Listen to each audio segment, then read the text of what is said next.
Today's episode is brought to you by the Pleasure Pods, an all-natural, body-loving lubricant and moisturizer that supports confidence, comfort, and pleasure at every age. Stay connected, stay empowered, and stay beautifully unmuted. Welcome to Unmuted Podcast, your midlife roundtable, where we have honest conversations, real stories, and expert insights on the wild, wonderful ride of midlife. We're here to break the silence and remind you you're never alone. Welcome back to another episode of the Unmuted Podcast. This is our place where all the shame dies and we have open conversations about midlife, menopause, relationships, women's health, and so much more. I'm Amanda and I'm filling in for our usual host, who is Serena, but she's away today. So I'm really excited that I have the opportunity to introduce our guest speaker, and we're going to have an awesome discussion with her.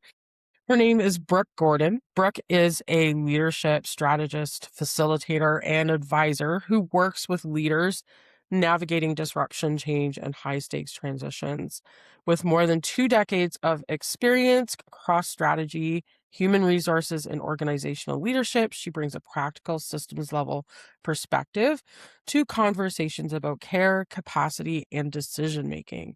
And Brooke has an amazing story as well to share with us today, which I hope will inspire women out there who are listening to this podcast today. She has a personal journey of breast cancer and how that experience has shaped what she does today to help other women. So hopefully you will be inspired. And if you have your own breast cancer journey, I just want to put out there that this could be a bit of a trigger. So this is kind of a trigger warning on this particular podcast. So welcome, Brooke. Welcome to Unmuted. Thank you so much for having me. We are so excited to have you here. And Amanda, thank you so much for stepping in for Serena. You know, we've got myself and Lisa also joining to share with Brooke. And I think just to start, Brooke, as Amanda said, let's get into your personal story that really has inspired me through this journey that you've shared on Instagram. So can you share that with the listeners? Thank you for this opportunity to share. I will start by saying not everyone chooses to share their journey. And the reason why it's important to me is because the statistics say 1 in 8 women will be diagnosed with breast cancer. And I know way too many. It just feels like the numbers are even higher in the circle that I have. And I've been so blessed to have guides who walked this journey ahead of me. And so I'll tell you my story and how it started. I was too young to be eligible for a mammogram. And I'll mention that because I want to come back to it later. So imagine being on holiday. It was Jean-Baptiste Day, which is a holiday in Quebec. It's this like perfect window where it's like a long weekend in Quebec, and then the week after is Canada Day. And so my spouse and I decided to go to Montreal. And it's morning, the sun's peeking in, I'm getting dressed. We've got like a whole day planned ahead of us. And as I look down, I realize my nipple's facing the wrong direction. So I panic, as you might also. I'm poking around and I don't feel anything. But it's sitting in the back of my head. Something's not okay. So I go to Dr. Google and I start researching and I see things like an infection or different reasons. I'm like, oh, this isn't good. I'm away on vacation. So I book an appointment with my family doctor to come back. It's not till January 2nd. And I try to go and have a lovely holiday. And then 3 days later is when the pain started and the lump started to appear.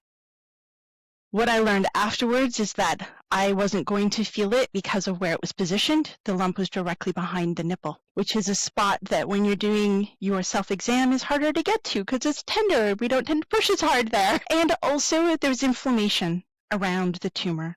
And so that's one of the reasons why I hadn't felt it, because I did regular breast exams, so this came as a real shock. I was so blessed, ladies. My doctor took me seriously. There's been many cases in the past, and I say this because many women I know, their doctor was like, it's fine, it happens. And because it sort of came on quickly, she said, it could be a cyst, but let's get it checked. And so she booked me in to the hospital, and she said, I really want you to go for an ultrasound there because they're able to do a biopsy right away. And this was really important to her. She said, I can get you an ultrasound anywhere. That's not what I want for you. So it's 3 weeks. And why is it 3 weeks? Because of the wait list, because there's so many women getting tested. So I did. I called to book an appointment with my family doctor because I wanted to have that conversation with her first. For anyone who does go through this experience, if you go through the formal, it's called a couple different things. Mine was a diagnostic, like breast diagnostic, it's DAP.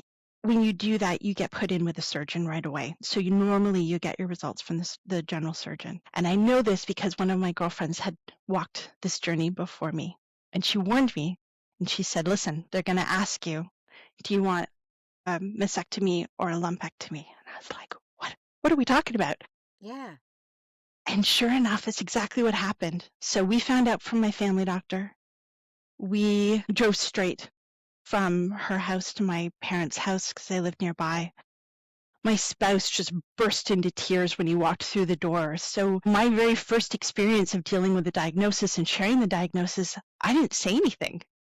I just had my parents come. My mom just grabbed the two of us into this huge hug. She told me later that she went completely weak at the knees, and she's like, no, I need to stand tall for her. And so that was sort of the start of our journey. A couple days later, we met with the surgeon, and sure enough, it was, I'm sorry, but you have cancer. Do you want a mastectomy or a lumpectomy? So can you just explain to us the difference between those two? Because a lot of listeners may not understand that exactly, right? Deborah, this is it exactly. I was like, I don't know what you're talking about. I don't even know what that means. What is this decision that you're asking me to make? And what I learned afterwards is this is actually a strategy that they have to get you out of shock and into curiosity. Because you're immediately going to be like, either you have a strong opinion about this because it runs in the family and you're like, take them, I don't want them, or you don't and you're like, I don't know what you're even talking about. And I'm also very curious, how old were you when you got your diagnosis? This was 18 months ago. So I would have been 40, oh gosh, I'm not good with ages, 46, 47 when I got the diagnosis. It was before my birthday, so I was 46. Yeah. Okay, so the difference basically is saying that either you want to keep your breasts or you want to get rid of your breasts. Yeah, there's so many options. I'm just so that you know, when you come away from the hospital, you end up with like binders of pamphlets and papers and info. It's wild. And this was the first one. And so we spent some time talking about it. A lumpectomy is when they remove the tumor and surrounding tissue. A mastectomy is an amputation, and they remove the breast. Yeah. That's really at its helpful. simplest. Yeah. And is there any research showing now when women are going through this, how many of them actually just have the lump removed and how many actually have their breast completely removed? Is there any research on that? That I don't know. I don't know the answer to that. No. Okay. I do know that the techniques that they have are incredible. So in that biopsy, one of the things they did is they inserted a surgical clip. So it's a little, almost like a little microchip that they put in at the site of the tumor so that for some people, it may not be cancer. It might just be an anomaly, but they want to track it going forward. And it allows the radiologist to find and track exactly, because now they can align to this clip. And it's like a tiny little piece of metal. And in surgery, they use it. They actually have almost like a little wand, because they did it before the surgery. She's like, okay, let's check that it's where it is. And she showed me, and it starts beeping. So the surgeon's not doing exploratory surgery. They've got a CT machine over top of me, and they've got this little clip, and she knows exactly where she's going. And it's interesting you say that, because I went and had a mammogram done, right? I'm very, very good in keeping up on my mammograms. And they found something in one of my breasts. And because it was so difficult to find, like, I'm telling you, I don't think I've ever had my breast squeezed so many flipping times, and not a comfortable squeeze, let's put it that way. And they finally had to put that in so that every time I go, they now can see it clearer and much easier because they've got that in my breast. So I can really appreciate what you're saying about that, because sometimes it can be very challenging. Yeah, it's almost a little bit reassuring in some ways. My spouse and I am an engineer by training, and so we had this joke that now I've been tagged. But at the same time, I'm delighted that they've got this level of surgery. surgical Right. techniques. I'm wondering if I'm going to be beeping when I go through the airport security, which I'm not. So, yes. Yeah, I haven't traveled since I got it, so I didn't get a chance to test that either. But the team is really great because I have a mild latex, like a contact allergy to latex, and so I was like, "What is in this?" And they wouldn't. My biopsy took longer because they were calling the rep, they were calling the manufacturer because it didn't expressly say latex free, and they were like, "We're not putting it in you." No. The other thing I really appreciate for anyone who may have some hesitation about this, I had said, "What happens if I have a reaction to it?" And he said, "Here's the thing, we take it out." And he says, "If you have it, these are the things that it enables for us. If you don't have it, then, it's not that we can't proceed. It's just, it gives us more precision." And he said, "And if it's bothering you, we take it out." And he said, "So there's not really a downside in terms of risk," because I appreciate it. I always ask, and we'll talk about that later, but I always advocate to ask for the risks. And there's Yeah. so many different, depending on whether or not your lump is in situ, what they say is like just in one spot, versus if it's kind of hit the lymph nodes and stuff. There's so many different treatment options now. In your case, what was like some of the treatment options that they offered you, and what was unexpected about it? I love that questions. So my treatment plan was extensive because of the diagnosis that I had. And so rarer form, what they call aggressive, which means that it spreads easily and grows quickly. And because of that, they took fast action. So that 3 weeks, right, from the time I felt the lump till the time that I got my biopsy was exactly a month. So it was June 24th, I felt it. The biopsy was July 24th. I was in the chair August 20th. And when my next question is, just to piggyback onto this one, was Yeah. it hormone receptive? Oh, I'm going to get to that. Okay, So, awesome. yeah. So when I say in the chair, so I was in with an oncologist within 24 hours of meeting with the surgeon. And we met with her a couple of days later, and she had said, "Okay, here's the thing. We're going to move quickly." And then she said, "You need some time to prepare, and we need some time to prepare," because she was like, "We're going to start next week." And she's like, "Nope, we're starting in 2 weeks." So I started with chemotherapy because of the size. The tumor was 1.5 inches. And so they wanted to shrink it before surgery. And so that's the route that I went. And then my surgery, they had told me at the time, because of this retracted nipple, that it was highly likely I would lose the nipple as part of my surgery. And so that was, I'll say very openly, that was what I spent the most time in therapy about going into this, was how do I cope with losing a nipple, because I chose a lumpectomy. In the end, she was able to save it. I was really blessed. I responded well to the chemotherapy. The tumor shrunk and let go of what had been pulling it backwards, so she was able to spare it. All of the incisions, she used the edge of the nipple, so my scarring is so minimal. I'm very blessed that way. But the lump she took was right in the middle of my breast, so it's a little Picasso-ish in shape. And I mentioned earlier about the tissue around the lump. That's called margin. They want to take nice healthy tissue, because sometimes when you cut into a tumor, it doesn't like that and it starts growing again. So they called me and said, we did some pathology, we checked they check every little slice of what the tissue they take out, and they said it goes right up to the edge, which means we didn't get enough clear healthy tissue on the other side. We have to go back.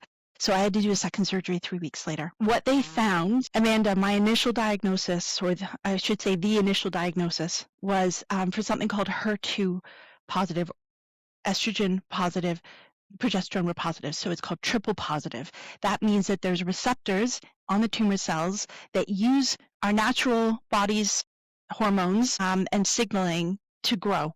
And so it had the HER2, which is a growth hormone. And then it had the two estrogen and progesterone hormones, which is why it can be, they call it prolific. It can easily spread and easily grow because it's got access to all of these beautiful hormones signaling it to grow and be healthy. Yeah. However, when they did they call it pathology, when they come in and look at all the cells, they found a second tumor in the same location. And that one was estrogen, progesterone positive, but not HER2 positive. So it was a completely different type of tumor. There's over 50 different types of breast cancer. They think about it Really? as a disease. Yeah, we think about it like a diagnosis. Like someone says you have diabetes, for example. Well, there's 3 different types of diabetes, Yeah, right? but what's interesting I find here, Brooke, is that with diabetes, people either have the 1, 2, or whatever the different one is. You had 2 different ones for that. Is that something that's normal? Because I would think that if you have breast cancer, you have one of them. But it sounds like you But had you 2 can even different have ones. breast cancer that's not hormone responsive. One of my friends has that. There's no Yeah. hormones No associated. hormones involved at all. They don't fully understand why it grows. I'll answer that question in 2 parts. The Yeah, first yeah. one is they don't know. But one day while I was at the hospital, I had this lovely woman come in, and not my case nurse, who I had regularly, and not my oncologist, who's someone else. And she's got, like a checklist, and she's going through and asking me all these questions. She's smiling. She's very friendly, but she's very cut to it. And so finally I said, you didn't get a chance to introduce yourself. Are you a resident? And she said, actually, no, I'm a pathologist, and I am doing rounds today, so I have a chance to meet patients, because normally I'm in a lab with a piece of you on a microscope. And so it was a chance for me to interact, and I said, oh, you might find my case really interesting. The pathology came back that there were 2 different types of cancer in the same location, and she said that used to be rare. It's not anymore. No. Mm-hmm. Oh, Yeah. wow. I want to jump in here for a second because we're talking about all the science, which is super important. And I know we're going to get back to this. And I know, Amanda, you are so good at driving the conversations in these ways. And one of the things, when you were telling the story about having the conversation with your family, I felt myself dissolve. Oh, And been thinking about this conversation today. I was like, oh, we're going to talk about breast cancer because we hear about it so often. I think we sort of become numb to it. But in listening to you talk about your family, it made me think about in my own personal circle, I have 5 women, all in and around my age, who have been diagnosed with breast cancer in the last 3 years. And so when you're talking about things that used to be uncommon and are now common, and what are the actual numbers, and what does that actually mean for us? Right? I will never forget being with one of my favorite humans on the planet. She and I were just going for a walk, and she's like, Lisa, I have to tell you, I'm really sick. And that was her telling me about the beginning of her breast cancer journey. And so I think thank you, Brooke, for sharing your story with us. Absolutely. All the signs and what we can do in the treatment are so important. And I think it's important also that we don't overlook the humanity of it and the impact on you. And clearly the reaction I'm having right now, I didn't even realize how much grief I was holding for all of these beautiful women in my life who have been through this incredibly and are on this incredibly transformative and painful and challenging journey. And how, I guess I'm wondering, how are you moving through that right now, and your circle of support as well, because it splashes out on everyone, right? Lisa, I want to start by thanking you for honoring me, sharing what's been in your heart, listening to me. Thank you. There's a couple things. I actually refer to it as a fire journey. If you ever see me type about it, it's got like a little fire emoji. It's for 2 reasons. One, I know a lot of people don't like talking about cancer, the C word. There's a lot of people who are very averse to it, and it can be triggering. So that's part of it. But the other part is I had this image at the very beginning of walking across hot coals. It's one of those journeys where if you look up to the end and you keep walking at a steady pace, then you come through unscathed. But if you stop and you look down at your feet, you will pause long enough to get burned. And so I want to answer it in a couple ways. One of them, I chose to be very open and transparent about my journey. It started with a WhatsApp group that my friend had actually recommended. She said, create a group and put your updates there, because otherwise you're going to be updating like everybody. It's going to be exhausting for you. So it was an easy way to do that.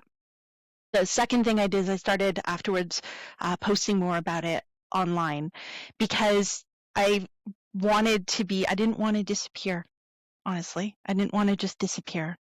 But I also didn't want to come on and say everything's fine. It's not fine. I had no eyebrows, no eyelashes, and no hair. I'm not fine. Mm-hmm. But there was a hardness that I had to take on for myself to get through it. I had to have I have rituals. I'm going to the hospital actually to see my oncologist later today. So I was really looking forward to this conversation because I'm hoping it'll give me a couple more things to advocate for. But I have a bracelet that one of my girlfriends made for me. It's my Wonder Woman cuff. And I wear that to all of my appointments. It is part of my armor to get through this because you have to choose to show up at the hospital every 2 weeks. You have to choose to take, and from my case, it was an IV right in my chest. If you can believe it, the trade name is a power port. I had a power port in my chest. I was like, okay, yes, I like this. And you're there for sometimes hours. So my mom was a huge part of my support circle. I'm very blessed to have both my parents with me, and I have a very loving relationship with my parents. My mom's actually an artist. This is one of her pieces. Wow. And She's good. thank you. Yeah. She is. She really is. Kim Gordon. Yeah. And one of the things that she came with me to all my appointments. My spouse came with me to every, and I don't want this to be morbid, but my spouse came with me to every first treatment with a new medication because he's my power of attorney. Okay. And there's a risk of allergic reaction. And so that was important to him and I that he be there because he was my voice. And then once we knew that my body was tolerating the medication, then my mom would come with me and we made it fun. We colored and we talked for hours and we brought a lot of joy into the day. We treated it as a chance for the two of us to spend more time with each other than we do on a regular basis. And here I am every 2 weeks getting to hang out with my mom for a whole afternoon, if not a full day. So that became some of my anchors and how I chose to start speaking about it. It's interesting because I know that family is very, very important around this process, but I also bring into this is friendship. Speaking to what Lisa's going through, and Lisa, I am so sorry that you have 5 friends. That is not, I don't even know what even to say. That is just brutal. So no one should ever have to go through that, and especially someone who has 5 people that they know. But I think one of my things I wanted to ask you, Brooke, is that did social media, because I know that's how you and I got to know each other, is through social media. And I was following your story, and your story was very impactful to me because I had lost a friend with ovarian cancer. And I know, and it was very sad for me because my dear friend died in her very early phase. And, I was with her through all of that process. And the sad thing about it is that she had lost her father to cancer. She had lost her stepfather to cancer, and she had lost her mother to cancer. And the sad thing is, her mother and her were in the hospital at the same time, her mom fighting brain cancer and her fighting ovarian cancer. And her mom died 6 to 8 months before she passed. So the journey and what she had been through, no one should have to go through because she dealt with it from all of her family members. And all that's left today is, of course, her children, her husband, and her 2 brothers. The rest of the family has been wiped out by cancer. So cancer to me, and I said to you earlier, Brooke, call it the C word because I don't like it. I don't like what it's doing to people. When you get diagnosed with cancer, it's not like, yes, you go into remission, but it's always with you. It's always with you. So it, to me, and I don't mean this in a mean way or anything like that, it is a life sentence, okay? To a certain degree, that's how I look at it, and as a life sentence. That's just my perspective because I've seen my dear friend and I've seen others, and you're in remission, but you never know, is it going to come back? It's always in the back of your mind. It's always with you. And so to me, how do you carry forward with something like that? And how do you deal with that? Especially, I would think about my own spouse too. Yes, you're going through it. You've got it in you, but your spouse and your family too, that is just such a weight. Appreciate everything that you just said. And I am also deeply sorry for the loss that you experienced.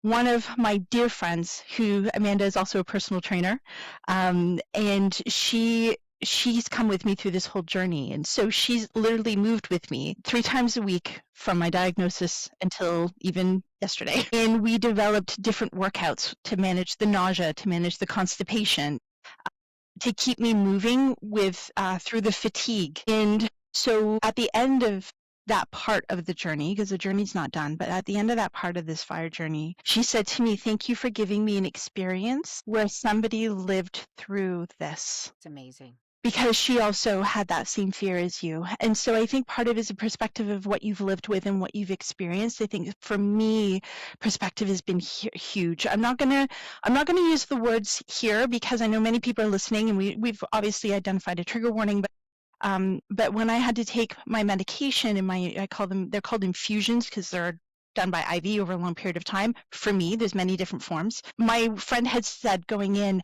"How are you going to cope?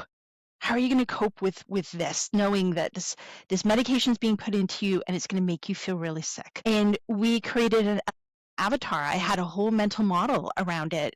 I will always refer to it as medication and medicine because my doctor is a medical oncologist. She prescribes medicine. And yes, it's toxic. I was what's called cytotoxic. And, if we get into intimacy later, that was a huge, huge part of it. It's also toxic enough that she warned me my periods were going to stop. We didn't talk about menopause. I didn't understand that, but they did. And I lost all my hair. And I kept showing it back up at the hospital to keep taking this medicine. So mindset of how you perceive things and how you choose to perceive things was really important. I really like about your friend and creating these exercises and things to actually help you through that. And I would like you to share with me in email her information because I'd like to include this in this episode. So if people are interested in reaching out that might be going through this, might have this as a great tool for them to reach out to her to help her because it sounds like it was something that was very beneficial to you. I would love that. For my girlfriend with the movement, absolutely. My other girlfriend with the mindset perspective, I'm just blessed. I'm blessed to have a great friend who we have good dialogue that way because I'm a coach and she knows me. So Yeah. she tries to flip the tables. But these are very good tools Yep. that could help others. You know what I mean? And these are two women that have gone through this journey with you, both mindful as well as physical. And I think it'd be extremely helpful to any other listeners. And I think one of the, so I'll definitely share Christine Sapphire Fitness. So I'll happy to share that. The other thing that I found going through this in terms of that mindset work and where we go forward, in my last oncology appointment, which was 3 months ago, because I'm now on a 3-month rotation, I said to her that very thing, what do I do now? What do I do now? And my next scan is in 2 weeks. It's February 1st. And I know it's going to be clear because it needs to be. And she said 2 things. She said, limit your alcohol and try to keep your weight down because those are 2 factors. And then she looked at me and said, when was your last period? And I said, right before we started chemotherapy. She's like, yeah, you're postmenopausal now, aren't you? Sorry about that. Postmenopausal, even though you're in your early 40s, because you would have been in perimenopause when doing this, and it shoots you right into postmenopause. It's been more than 12 months since I've had a period. I am postmenopausal because it's been 8. And so because of that, this is the chemical menopause. And because of that, she's like, oh, you're going to have a hard time losing the weight. Well, those are the 2 things. And that was sort of it. I've heard this from so many people who've had breast cancer, and I've had friends who have also been diagnosed with breast cancer.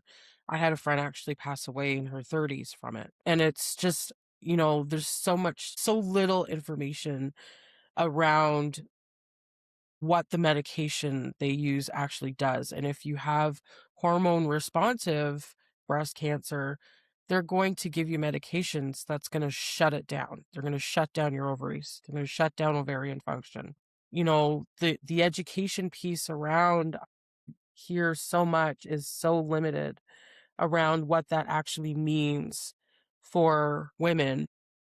And can you give us your experience about what that chemical menopause really started to look like for you? Because everyone has so many different experiences with it. I've heard everything from all of a sudden my hips hurt, all of a sudden my joints hurt, all of a sudden everything hurts. I don't know why, I don't have a period. But the hot flashes I hear are 10 times worse than if you were to go through natural menopause. So tell us what your actual experience was with that chemical menopause. I appreciate that. I'll say after the surgeries, I then had what they call radiation. So it's a way of treating the tissues to help with recurrence, preventing recurrence. And then after that, they started me on what they call hormone therapy. And so I'm now on a drug called tamoxifen is what I'm taking. Many others, but Amanda, you're spot on. Its job is to take the estrogen and pull it out of my body. The hormone therapy I didn't start until after I'd finished radiation. And so it came in 2 phases. The very first one was while I was in chemotherapy. And for that one, you come back with a lot of pamphlets on how to deal with things. And one of them, if we have time, I would love to share because it was helpful. But the thing that I found was the hot flashes were I didn't know. No one told me I was going to menopause. I thought they said your periods might stop. And I thought, okay, well, athletes have their periods stop and people under extreme duress have their periods stop. And so it made total sense to me. Periods stop, body's in distress. I get it. Period stopping and ovarian shutdown are 2 completely different things. They are, but that, so we have to keep in mind, I wasn't eligible for a mammogram because I was under 50.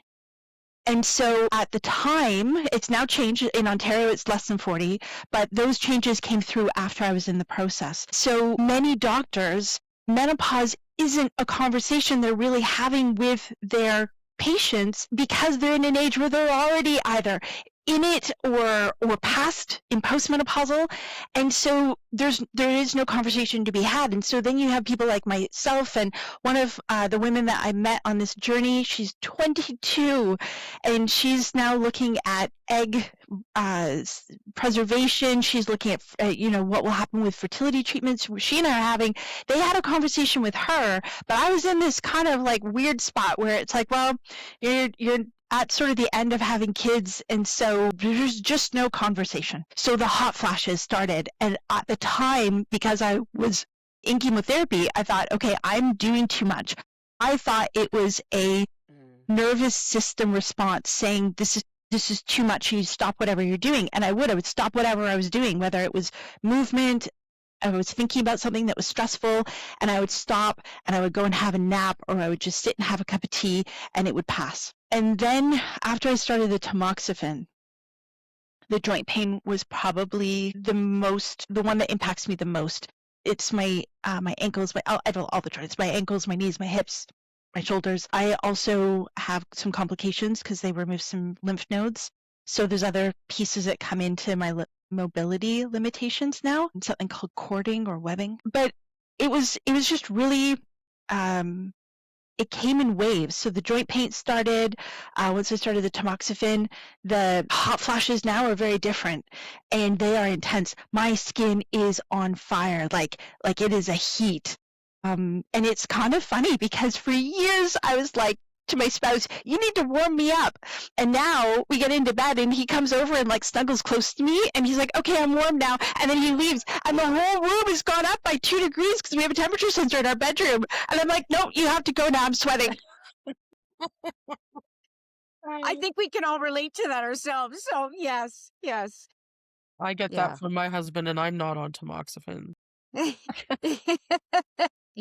Just talking about the whole chemical menopause. I've heard this from even women that are 35 and how they get flown into it. And you're right, because until the last few years, we haven't talked about menopause.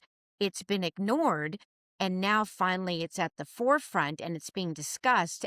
Thank God to the National Menopause Show that happens here in Toronto every October for the last 2 years. It's really brought a lot more awareness. All of the fabulous doctors like Dr. Mary Claire Haver, who is extremely well known, who really brought it to social media and really has written books and so forth. And so many other incredible doctors like, Dr. Rachel Rubin, another phenomenal Dr. Kelly Casperson, who is a urologist out of the U.S., who really helps when it comes to sexuality, right? And so how did you and your partner, if you don't mind me and just sharing what you want to share, navigate through this? Well, I'm just actually, before you get to that, I just Yeah. wanted to go back and ask, Brooke, knowing that your body was going to go through all of this, how much information did you actually get from the oncologist about the potential, like, menopause symptoms, how it could affect you in that regard, but also the intimacy stuff too? Did they give you any counseling around that? I know with a lot of cancer care, they have a social worker that might be attached, but what were you given in a way to support the potential fallout from all the treatment that you had? Such a great question for both of you. I'm going to link them together. When we first were going through the diagnosis, there's a lot more scans that come after the initial biopsy and mammogram. And mine included a bone scan, and my bone scan did not come back clear. So, Amanda, the counseling really focused on helping us cope with the diagnosis and staging, and what that was going to look like and what that was going to be. And so that's where we put our emphasis, and they absolutely provided counseling for that. In terms of overall, there was a couple things. It was when I was in the type of chemotherapy that I was in, and I say this because 50 different types of breast cancer, each one of those has its own treatment plan and treatment schedule. And so one of the things that they had shared with me is that I might be what's called cytotoxic, which means that the cells, the fluids in my body could be harmful to Steve, my spouse. And so, don't share. We were encouraged not to share a toilet, let alone Deborah. In terms of that intimacy, there was one thing that they did recommend, 2 of the pamphlets, literally on intimacy and sex during cancer, and it's put out by the government of Ontario, if you can believe it. And so there was a couple things. Yeah, I read through it and I didn't connect. You're so deep in everything. You're so focused on the symptoms of, that's a whole other thick package of symptoms, and hot flashes and things might be in there, but it wasn't a deep discussion. And so it wasn't until after I finished chemotherapy, one of the things that we did find during that time is I was exhausted, and so I had zero desire to be intimate in that way. I didn't have the energy for it, and I was having digestive problems, and some of the medications, they go after soft tissues. So there's an entire pamphlet dedicated to mouth care, because blisters in your mouth is a real thing. There's things dedicated to digestive tract, because that's a real thing that can be affected. And of course, our vaginal tissue is soft tissue too, but they didn't talk about that. So my big surprise, I'll answer this in 2 ways. First, we ended up having a lot of time. He's probably going to be so sad that I said this out loud, but I call it naked snuggle time, which is basically just time together. Sometimes it was just me napping and him just holding me while I slept because I was exhausted. But it was a chance for us to just have a little bit of skin contact and just grounding time together. And that was when things were really bad. That's intimacy. It is. That is It's in the pamphlet. Is, Amanda. Yeah. And it's funny because you hear that a lot, especially for women that are going through menopause and post-menopause. You know what I mean? We talk about that. It can be the smallest things, and I think that is so. Oh my God, that warms me to hear you guys would do that. You know what I mean? Because to me, that is just such closeness and such caring. And vulnerability. Right? Yeah. It is. Being vulnerable. Sure. You're both naked and you're just kind of lying together, and him knowing that you're going through this whole process, and him wanting to just lie there and support you that way and be intimate that way with no other pressure is just, I think that is just so, I'm tearing up. It's just so special that you were able to do that, because a lot of couples probably would even have difficulty doing that. It is a deep act of love. And on this journey, I actually reconnected with an old friend with great sadness. We were both in radiation at the same time and found each other in the waiting room. And so he was going through prostate cancer, and at the same time, his wife was going through breast cancer. And so this idea of what does intimacy look like changes drastically, because he came to my bell ringing ceremony. And for those of you who don't know what that is, some hospitals have celebrations at the end of each round of the end of your treatments, and you come and you ring a bell. It's great. And he came to my bell ringing, and he cried. At first I thought he was sick, and I was like, what are you doing being near me when you're sick? And then I realized he's sobbing. And he said, I'm so sorry.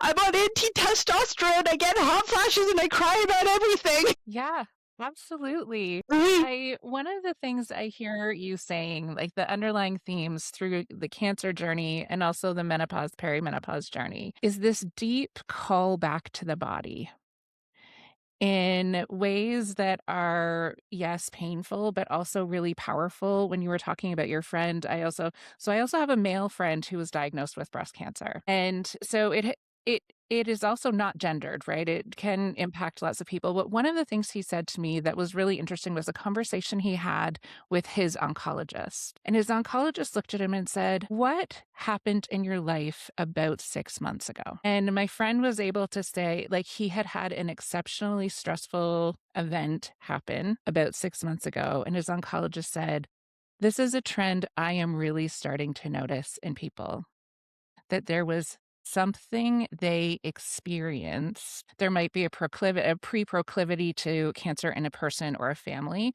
but we also know that with breast cancer, the majority of cases, I can't remember exactly the stat, maybe Amanda, you know it, but it's like 90 some odd % is not genetic. Very high percentage. Yes. Genetic. And so it is this call to turn back and say, what are the things perhaps that I've been holding? What are the things that I've been ignoring? Because, yeah, there's all the science part and there's all the medicine part, but there's also this human living underneath that. And I thought that observation by an oncologist was so interesting. So what I'm wondering is, what are some of the calls back to your body that you have valued through this process? Oh, I love that. There's a couple things. I really started spending a lot more time journaling. I know some people who are just, binge watch on TV, and don't get me wrong, there was TV involved, but that's not my thing on a normal day. I'm not a TV watching person. And so I journaled a lot. I read a lot, as you can see. A lot of books gifted to me, which I thought was interesting. One of the couple things that came up, I started having UTI, and that it was a combination of family doctor and then my oncologist combined. I was very blessed. My case nurse is actually, her oncology specialty is gynecology. So she had some tips for me as well as we went. And my family doctor had said, this is related to the dryness. And the dryness is one of the symptoms that comes from the damage from chemotherapy. And so she put me on, and Deb, I know that pleasure pause is sort of external, and I heard you talk about how messy coconut oil is. I got to tell you, for anyone who's ever taken Repagyne, that stuff just pours out of you in the middle of the night. Use a towel. No one warned me. And so that was, all of them had made the same recommendation. And sure enough, it helped with the UTIs. The thing that was so challenging, Lisa, on this coming back to the body, let me tell you how much I was looking forward to. Okay, I'm done chemotherapy. I'm physically safe. I've got more energy than I've had in months. The pain was unreal. It was blinding. It was so bad. And I was crushed. That was one of the things that almost broke me. And so having these conversations, it's the now what do I do? And it took about 6 months to heal. Interestingly enough, dryness is in the brochure. And they strongly recommend using a dilator throughout treatment. And I missed that bullet point, and I just wasn't in that headspace. It's the tightness and also just the tissue damage in general as it's starting to repair. And so that was something that was really, really challenging. And so having to come back, I've been dealing with what happens if one of my breasts needs to be severely changed. What happens if my vagina is not functioning properly anymore and doesn't broken. What does that look like? And so a lot of time struggling with those. But at every moment, I really tried to lean into curiosity. So immediately, in that first meeting we talked about, I said, she's trying to get me to make a decision. I said, great, then I want to talk to a plastic surgeon because I want to know what all my options are. And they were like, fine. And she was great. She spent some time with me and explained all the options, which was really helpful. And one of them was about tattoos. And so now I'm involved with the Healing Ink Collective and the amazing work that they're doing to help women have three-dimensional. It looks 3D. They're phenomenally beautiful artwork. And one of the cool things about that is that they are really advocating to make this available. One of the downsides is it's not covered by OHIP, except under very specific circumstances, which not all women have access to. So, thinking about what this healing journey is, what would I need, you really leaned into advocacy. I'm not going to call it research because I'm not a researcher, but a lot of reading and a lot of asking questions. I also, you talked about leaning into the body. I'm an engineer by training. Project management and decision making and risk are things that are very comfortable for me. I'm also an educator and a speaker, and so I really think about this interaction. So we came out very early and said, listen, you got 2 engineers in the room. We need you to be specific. When they went to do the radiation, we met a radiation oncologist. So I have 3 oncologists, a surgical, medical, radiation. And my radiation oncologist, turns out he's a few years, about the same age as me, maybe 1 or 2 years older than me, and we had gone through the same engineering program. He eventually left and went to med school, and I went on to business school. And I said, listen, my background's in engineering physics. And he went, oh. And I said, I want to know everything. And he's like, okay. And so it was cool things like when I met with the actual radiation team later, they were like, do you want to see what we do? And so I got to see the modeling that they use, and they were, and my and having all these conversations. I'd come home with my husband, and I'm like, oh, you won't believe what I learned. How do some things help the journey though? Like sometimes leaning into those parts of you helps you cope a little bit too, right? You can kind of see the cool things because you understand it, and I think that's really neat that you used what you knew or what your gifts are, and kind of turn that into a way of coping. And that's, a lot of women would probably take that and learn from that too for And them. I think that is really important. And I know that, you shared that in our questionnaire about the curiosity. And I know that myself, I'm a very curious person. I need to understand how things work. Then I can make a better decision, and I feel more peace within inside as well too. But I know there's women and there's men out there that don't have that instinct of curiosity. And so if I can suggest something is that to our listeners is that if you're not that curious person, find somebody in your life that is. Someone that can be there to support you with their curiosity, because they can help you, because you may not be able to do that, but I can just see how it is so beneficial in so many avenues when it comes to going through something like this.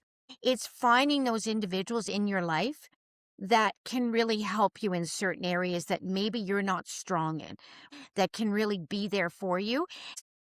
I did want to ask before we move on into letting you tell us what you do in your advocacy work, but what advice would you give couples who are facing this type of challenge? What would you say to them, to that couple who is going through a breast cancer journey at this time? Because there's so many out there. There are. I'll first say to friends who have someone in their life. My doctor, actually, her nephew was diagnosed with cancer, and she asked me, what do I do? And I said, don't ask him how he is. Ask him about something specific that he can answer, because it's a heavy question and you don't know how to edit. And also, I said, keep sharing your life, because you become so insulated. It's just nice to have glimpses back out into the real world. In terms of couples, I mean, we talked about it earlier. I am blessed. I have such a loving spouse. And throughout this, even for the surgery, this was my decision. This was my body, and he's going to love me as I am. And I think really leaning into the fact that there are resources. I know amongst your group, there's phenomenal coaches. There are something as simple as a pamphlet that gave us some inspiration to try something that wasn't part of our life. And now having a nap has become an integrated part of our intimacy. We have naps together.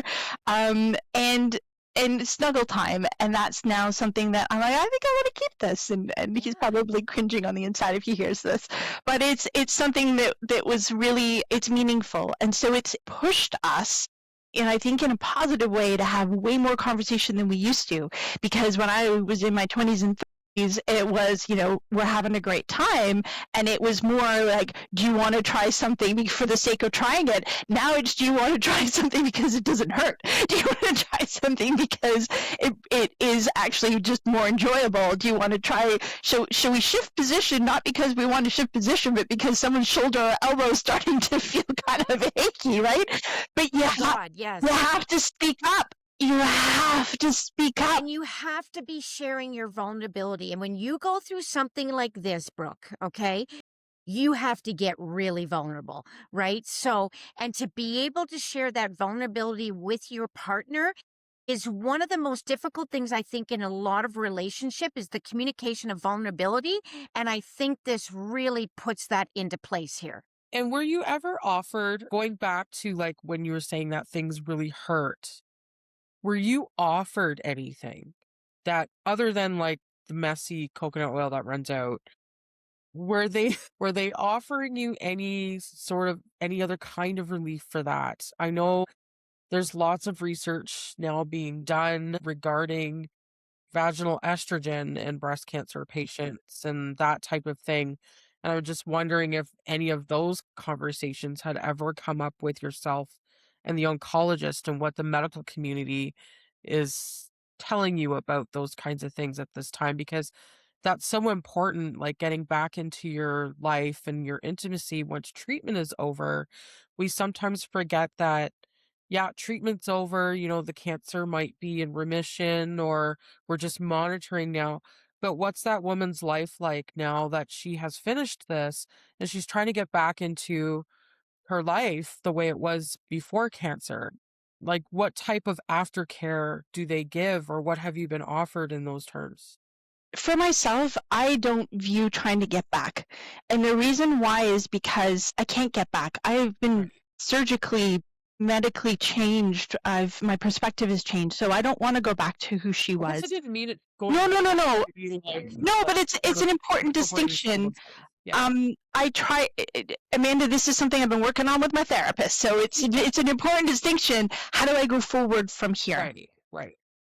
And so things that they gave me, the Repagyne was to help with the UTIs, and the coconut oil was to help as a lubricant. And I'm so blessed to have other women in my life who have gone through this journey before me. And one of them, funny enough, she's like, listen, Sahara Desert olive oil was better for us than coconut oil. And I'm like, and then I met Deb, and I was like, oh no, this is much cleaner. This is much nicer.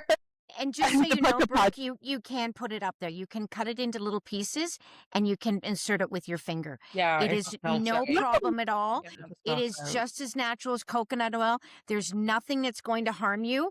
So you can do that. The HRT, interestingly, I'll be asking again. The answer was, while you are in active treatment, I cannot prescribe HRT to you. It would be counterintuitive. Right.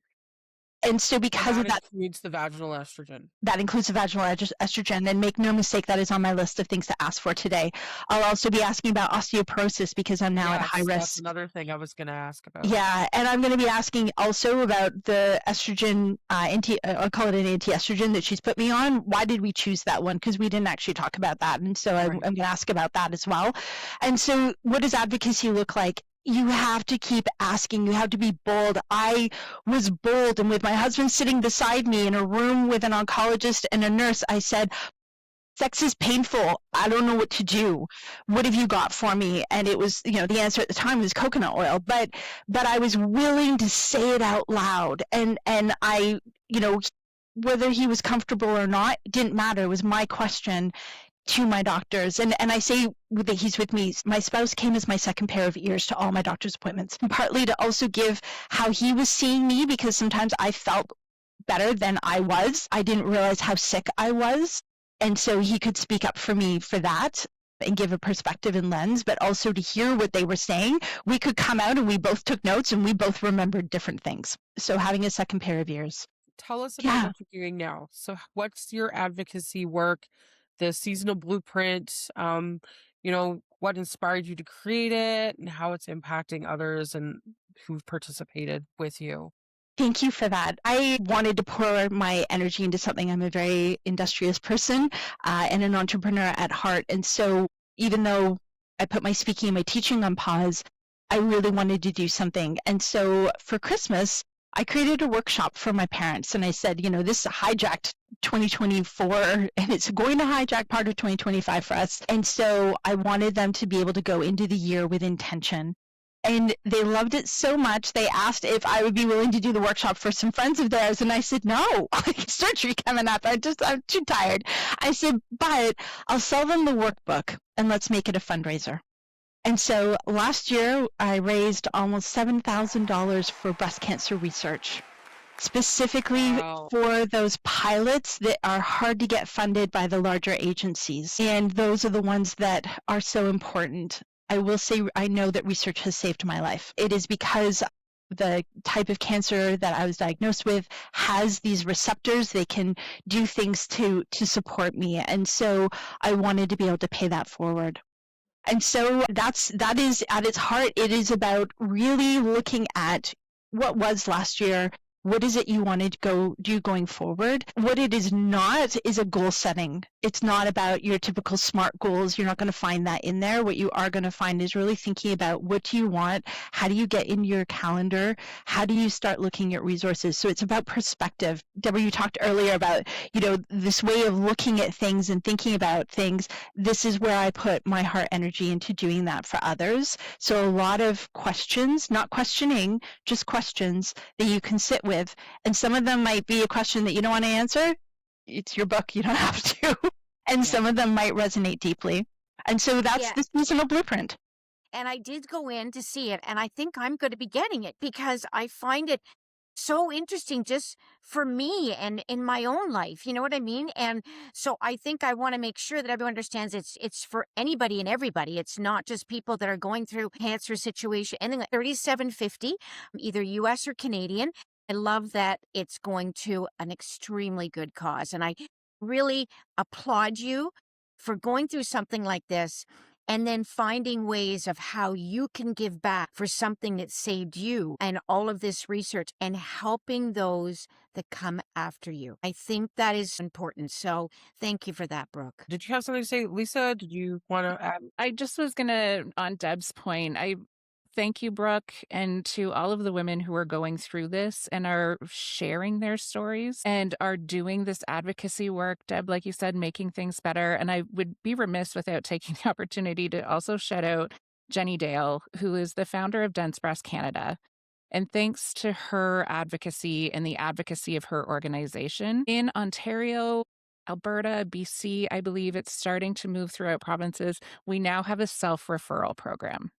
So you do not have to go through your healthcare practitioner. If you are 45, you can, and Deb, this is something we can make sure is in the show notes. Yes. The link to it is to go to the provincial website for wherever you're at. It shows you the wait lists for clinics you can get on and you can refer yourself, which really helps give you some power. This past year, I turned 45 last year. And I went to my family doctor for my annual physical, and my doctor just kind of did like his, breast exam and didn't even offer me a mammogram. So I was really thankful that I was able to have this program available where I could self-refer because I'm leaving and I'm going, he didn't even offer me a mammogram. Like, what's up? What's up with that? Right.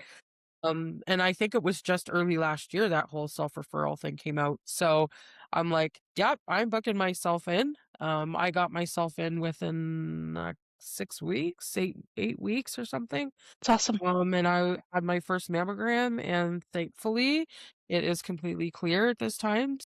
It is Really glad that we have that. Yeah, absolutely. And it is a smooth process. So mine was very similar to yours. I was 47 at the time, decided I'm going to do this, really clear. And the other component that I think is really important that they include in the results is your Yes, your the type of breast breast you have. density, Yeah. right? So that report now comes to you.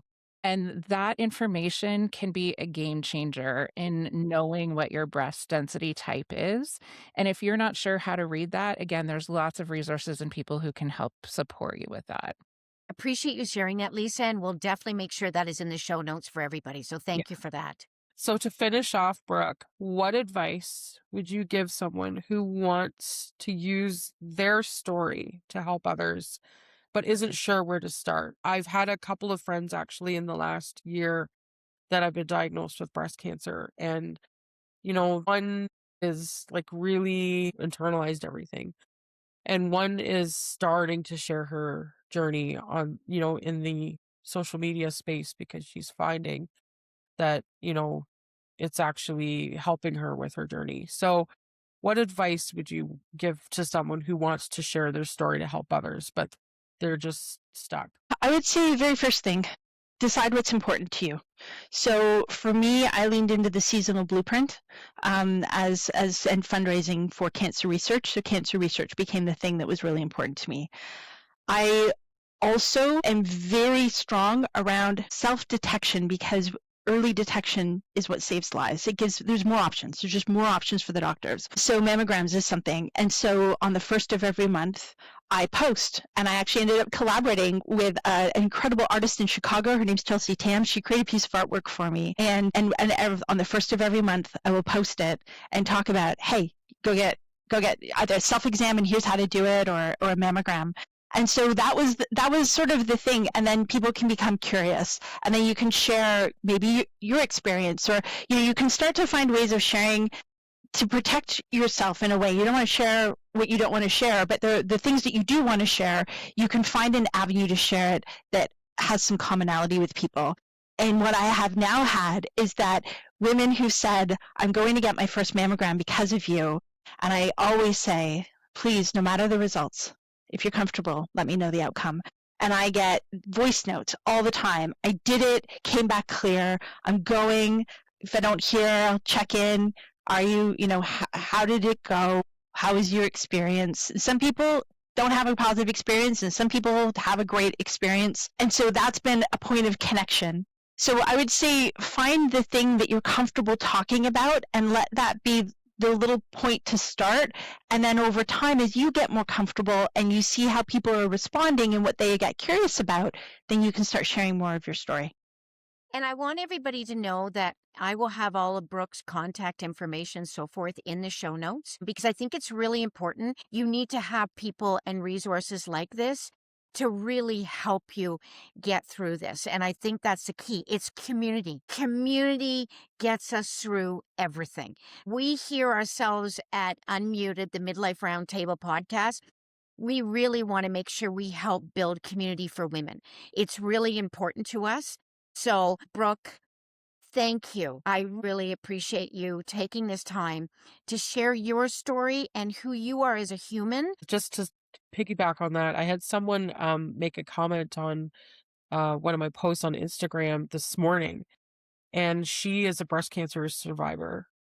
And she was talking about, she just kind of dropped in my comments a little bit about her journey with breast cancer and stuff. And I said to her, actually, we're going to be putting out a podcast this month. We're going to be interviewing somebody who is sharing her journey. So, tune in. Uh, so, it's already kind of out there that someone might be looking for some support. And I always love meeting people like you, Brooke, to kind of just bring into my community as well, so that I've got someone to, refer people to if they need additional support. Finish off, because we did mention a little bit, and because we are sponsored by Pleasure Pods for our podcast, I do want to really talk about this just for a brief moment. One is that Pleasure Pods is used as a personal lubricant as well as a moisturizer. And Pleasure Pods being 100% natural. Only the 6 ingredients, mainly made up of the mango butter, the cocoa, like our beautiful chocolate, and the kokum, which comes from the mangosteen fruit. That is 99% of the ingredients.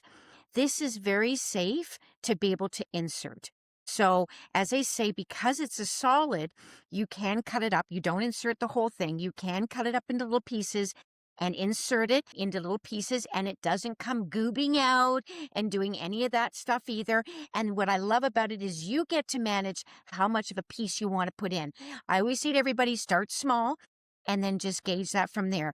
And then it's also just great as a lubricant overall, outside, toys, whatever it might be. Pleasure Pods is now available in the United States. So check us out at thepleasurepods.com.